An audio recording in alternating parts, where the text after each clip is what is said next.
Bismillahirrahmanirrahim. Pada suatu hari Rasulullah SAW ditemui oleh malaikat Jibril. Rasul pun bertanya, "Ada apa wahai Jibril?" Jibril menjawab, "Wahai Muhammad, sesungguhnya hari ini Allah Subhanahu wa Ta'ala sedang mengobarkan nyala api neraka, dan seluruh para malaikat amat ketakutan. Mereka tidak tahu harus bagaimana. Untung aku ingat," kata Jibril, "bahwa engkau Muhammad adalah sumber cinta dan sayang Allah Subhanahu wa Ta'ala kepada alam semesta. Dengan alasan itu aku kesini, bertabaruk mengambil berkah dengan cinta Allah kepada dirimu, ya Rasulullah, ya Muhammad." Rasulullah terdiam beberapa saat, kemudian bertanya lagi, "Wahai Jibril, ceritakan padaku bagaimana neraka itu sesungguhnya." Jibril menjawab, "Wahai Muhammad, neraka itu bagaikan lubang-lubang yang terdiri dari 7 tingkat. Jarak antara satu lubang dengan yang lain ialah perjalanan 70 tahun. Lubang paling bawah adalah lubang yang paling panas." Nabi SAW meneruskan pertanyaannya, "Lalu siapakah penghuni lubang-lubang neraka itu, wahai Jibril? Sampaikan kepadaku, Jibril." Jibril menjawab, "Lubang yang paling bawah diciptakan untuk orang-orang munafik. Lubang yang berikutnya untuk penyembah berhala. Lalu untuk penyembah bintang dan matahari." Jibril terus menerangkan penghuni tingkatan neraka hingga lubang yang kelima, tempat umat Yahudi, dan yang keenam dihuni oleh umat Nasrani. Setelah menjelaskan penghuni 6 tingkatan neraka, Jibril diam cukup lama. Rasulullah SAW penasaran dan bertanya kepada Jibril, "Wahai Jibril, siapakah penghuni neraka yang ketujuh?" Jibril diam saja tidak menjawab.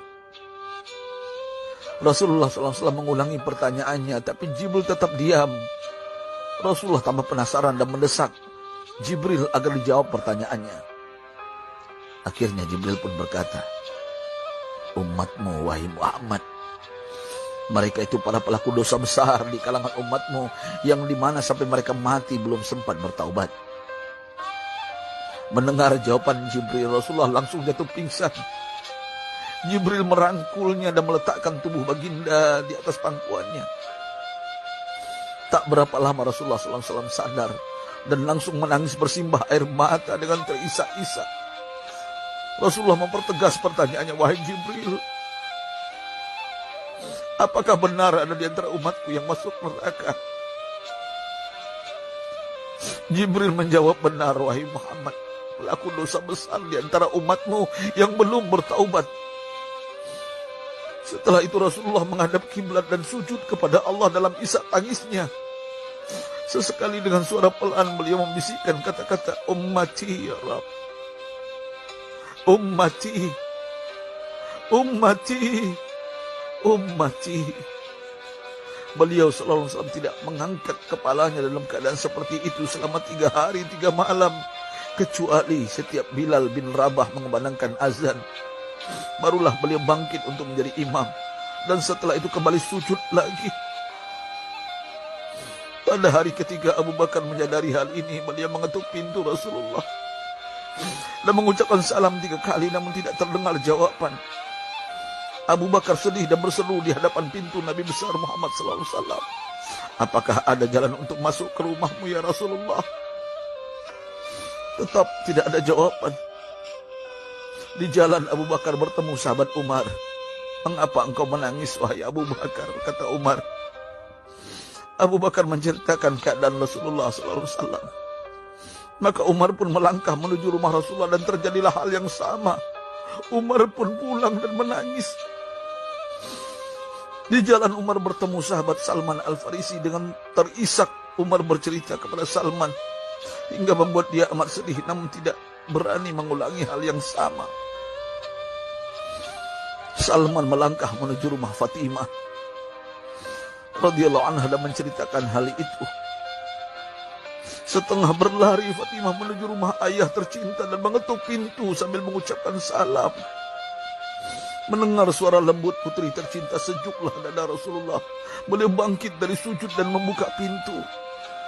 Alangkah terkejutnya Fatimah melihat Rasulullah, ayah tercinta, amat kurus dan pucat. Fatimah memeluknya lalu menangis. Wahai ayah, apa yang terjadi? Mengapa engkau amat sedih seperti ini? Rasulullah kembali menangis dan berkata dengan suara lirih, wahai Fatimah, belahan jiwaku, bagaimana mungkin aku tidak sedih sedangkan Jibril mengatakan akan ada kelak umatku yang akan masuk neraka. Subhanallah, betapa besar cinta Rasulullah kepada kita umatnya.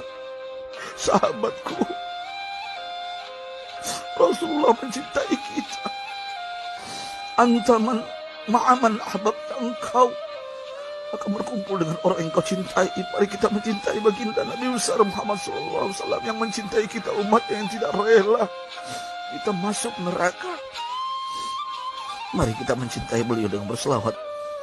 Sahabatku, sampaikan, Rasul mengajarkan kepada kita, man dalla ala khairin falau mislu ajri fa'ili.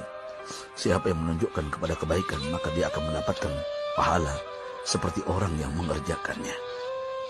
Mudah-mudahan ini menjadi pahala jariah bagi kita.